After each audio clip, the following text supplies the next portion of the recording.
Yo, what's going on YouTube? Here I'm gonna do a tutorial how I do a temp fade with some waves. I did the 1.5 on top, and now let's get to it, man. All right, here I'm combing out his hair, making sure that it's nice and clean, so when you pass the guard, it's nice and clean and it can run through easily. Now I'm gonna start with the 1.5, and I'm going with the grain to make sure you get a nice even clean cut.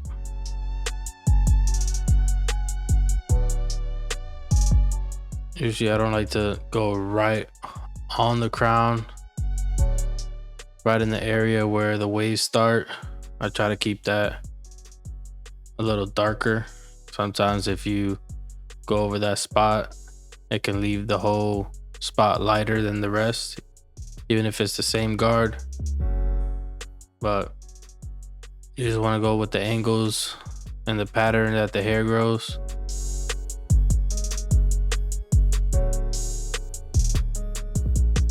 With this cut, usually after the cut he maintains it for a little bit, but by the time he comes to get a cut, his hair be looking crazy, as you saw in the beginning. Here I'm doing the high taper with no C cup. Started with the 245 trimmer, made it that first guideline all the way to that top corner of the temple peak point right here, this corner. I usually go right there down to the ear. Everybody's different, but here I used clipper only, the half guard, the 1.5 and the 3 to blend them out.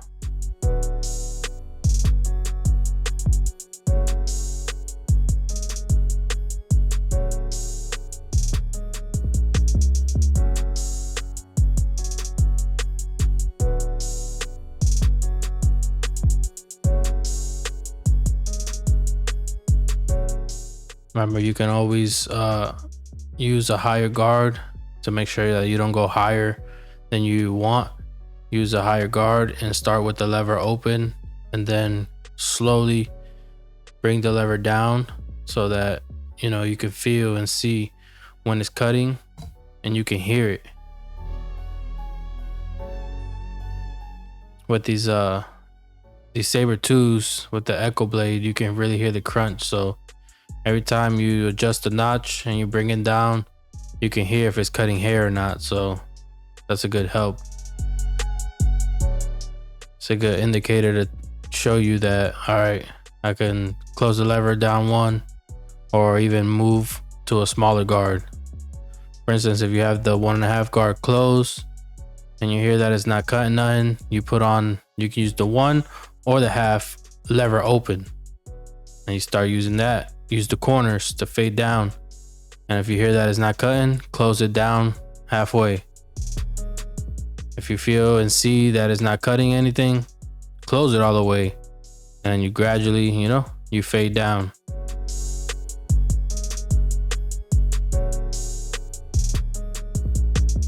So far it's looking good. I'm using the corners to detail.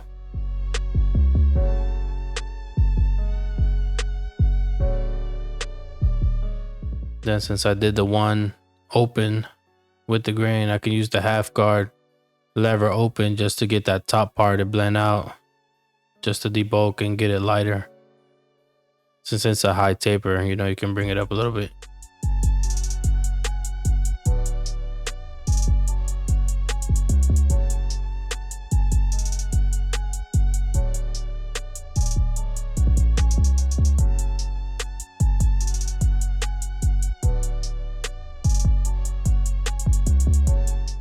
You want to always leave room for touch-ups and detail.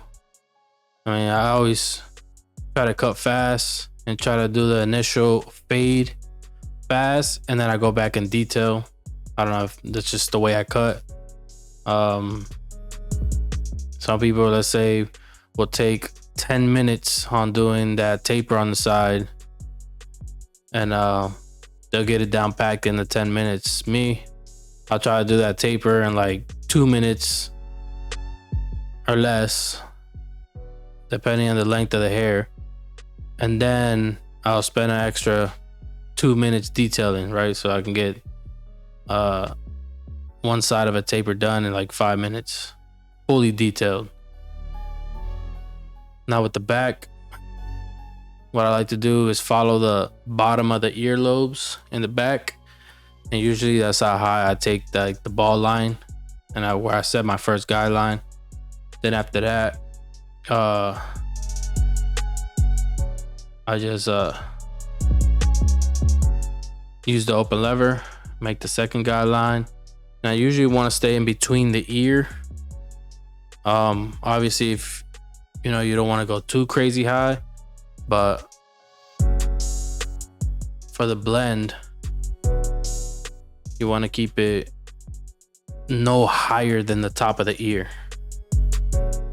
Obviously using the bigger guard so you can just debulk and blend a gradual nice blend, so that you can see the tapers. Some barbers that do tapers and doesn't even look like they got a taper, but that's just my personal preference. To me, if you're gonna ask for a taper, it better show, because then it's like you never got a haircut. One thing for barbers that I would say is you have to think, right? If you're getting a haircut, how would you want the barber to cut your hair, right? You want it on point, you want to see the fade, and you want it clean.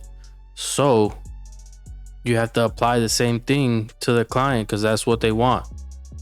They don't want to ask for a taper or haircut, fade, whatever they ask for, and then not look like they got that. You know what I mean? It makes no sense. So when you're doing tapers, especially in the back, I see it a lot. It's where they just don't blend at all, and they keep it so tight, like, you know what I mean, that you can't even tell that they got a taper.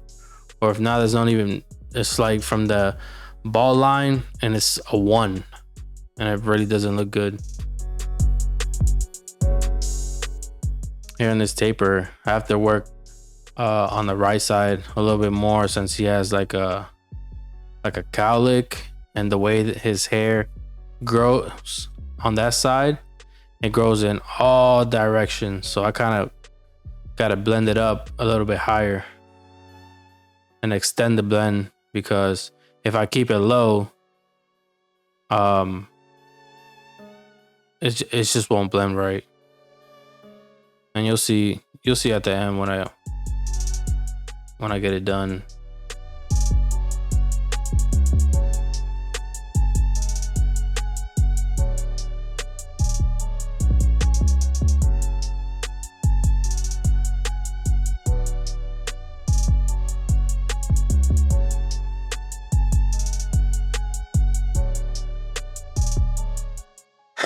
Sometimes, I go over it a few times just to make sure.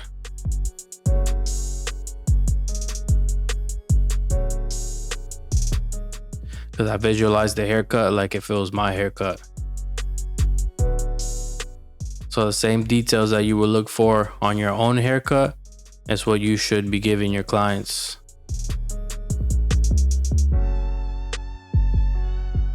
And don't forget to always check your mirror, because the mirror don't lie.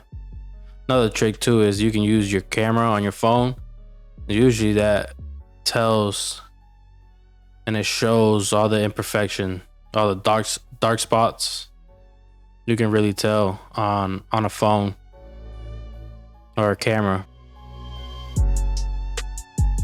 So it's good to use that.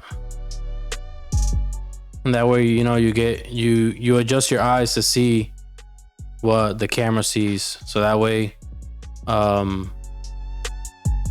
it becomes easier to notice darker spots or areas that needs to be blended more. You can see, with your eye without having to use the mirror or a phone camera. you can use that.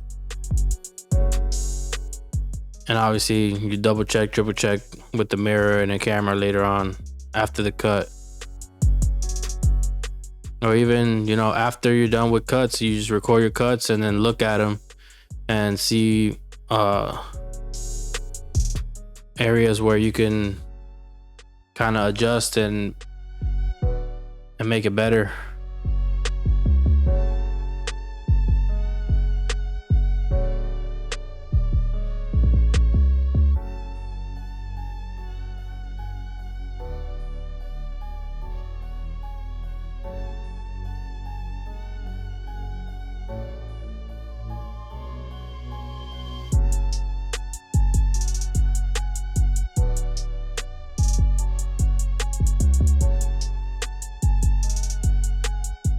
I think these Babyless Pro shavers, hands down, I think has been the best ones.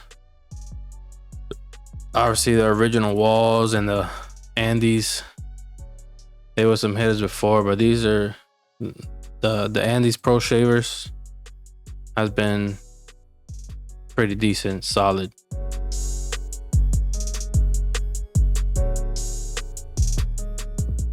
And also what's very important is you have to interact with your clients. You have to interact with your clients. Build rapport.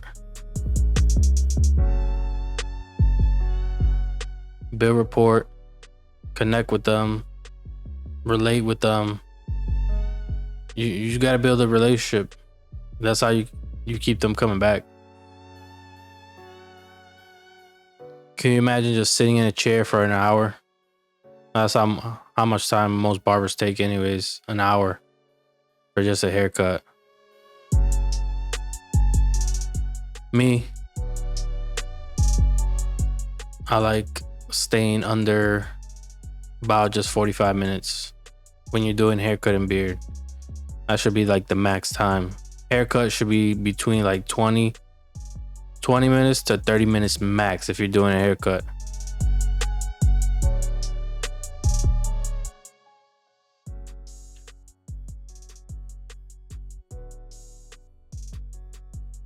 Here, making sure I'm stretching the skin. Get that line nice and perfect. As you can see, that part where it's a little bit lighter, he likes to touch up himself. Hey, pause.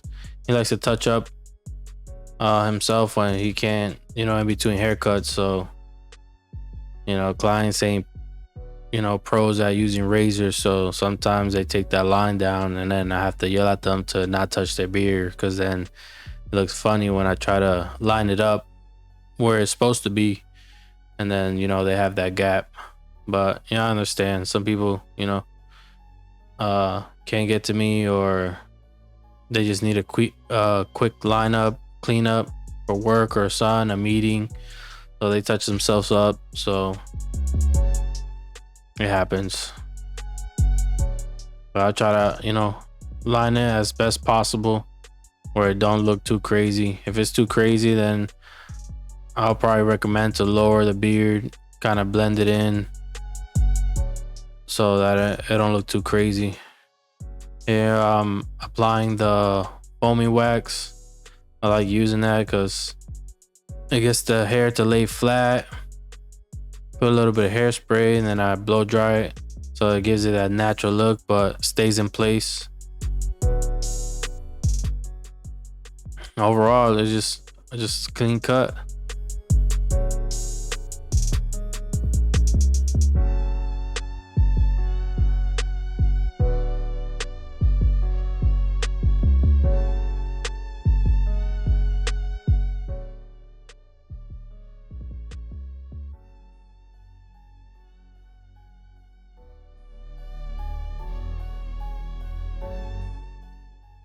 Also, when doing that, I can get the excess hairs that hang out when you lay the hair flat. Because I always like to brush it down and lay it flat so I can clean those little excess hairs, because if they go home the next day or whatever for work and they brush their hair, they add product to lay it down or wear the do-rag, those little hairs are gonna hang down. So, and then that hairline is not gonna be perfect or look perfect. So the first thing they're gonna say is, damn, my barber messed me up.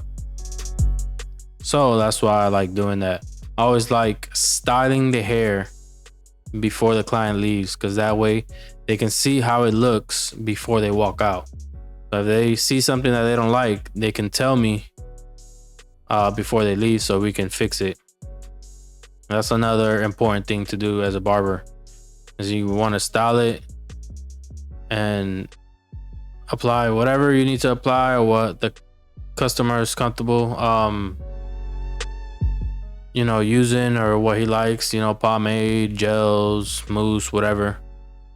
Only hairspray, but style it. You gotta style it. Anyways, thanks for watching. Hope you guys enjoyed this video and this tutorial. If you have any questions, drop them down in the comments below and I'll get to you and try to reply as soon as I can. Appreciate you. Like and subscribe, and I'm going to try to do more videos and tutorials like this and give you more insight on this world of barbering. Thank you.